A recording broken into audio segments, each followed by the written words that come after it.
Jesus, name above all names. Beloved teacher and friend, July 8th. Simon Peter said to him, Lord, where are you going?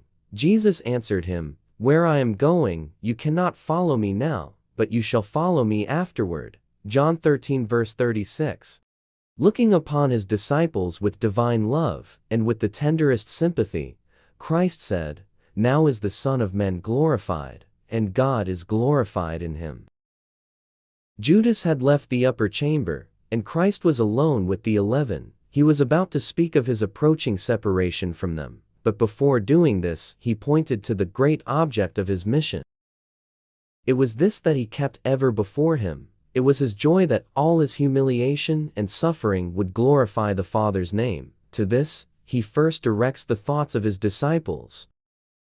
Then addressing them by the endearing term, Little children, he said, Yet a little while I am with you, ye shall seek me, and as I said unto the Jews, Whither I go, ye cannot come, so now I say to you. The disciples could not rejoice when they heard this. Fear fell upon them. They pressed close about the Saviour, their Master and Lord, their beloved teacher and friend. He was dearer to them than life. To him, they had looked for help in all their difficulties, for comfort in their sorrows and disappointments. Now, he was to leave them, a lonely, dependent company. Dark were the forebodings that filled their hearts. But the Saviour's words to them were full of hope. He knew that they were to be assailed by the enemy, and that Satan's craft is most successful against those who are depressed by difficulties.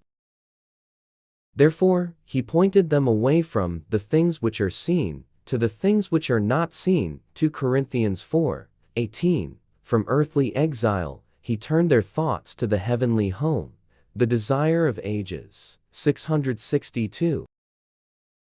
Further reflection: if Jesus is building me a mansion in hopes of spending eternity with me, what traits of character am I building in preparation for eternity?